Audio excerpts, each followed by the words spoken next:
আজ আমি চলে এসেছি আমার গোপু সোনাদের সম্পর্কে কিছু গল্প বলবো বলে, ওদের আসার ইতিহাসটা। এই যে দেখতে পাচ্ছেন সবুজ রঙের দোলনায় বসে আছে, হলুদ রঙের বস্ত্র পরে, ও হচ্ছে আমার গোপু সোনা। ওকে আমার মা নিয়ে এসেছিল পুরী থেকে 2009 সালে। আর এই পাশে লাল সিংহাসনে যে বসে আছে, সবার থেকে ছোট দেখতে, কিন্তু ও ভাই বোন সবার ভাইদের মধ্যে সব থেকে বড়।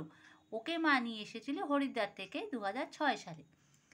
আর এই যে গোপেশ, একে আমি নিয়ে এসেছি এবছরে। জন্মাষ্টমী ছিল 26শে আগস্ট, ওকে আমি নিয়ে এসেছি 22শে আগস্ট 2024। এর নাম হচ্ছে গোপেশ। আমি গিয়েছিলাম আমার এই গোপু সোনার জন্য মার্কেটিং করতে জন্মাষ্টমী, কিন্তু ফেরার সময় দেখলাম এই গোপেশ ভাই এই পোশাকটি পরেই একটি দোকানের সামনে সাজুগুজু করে বসেছিল।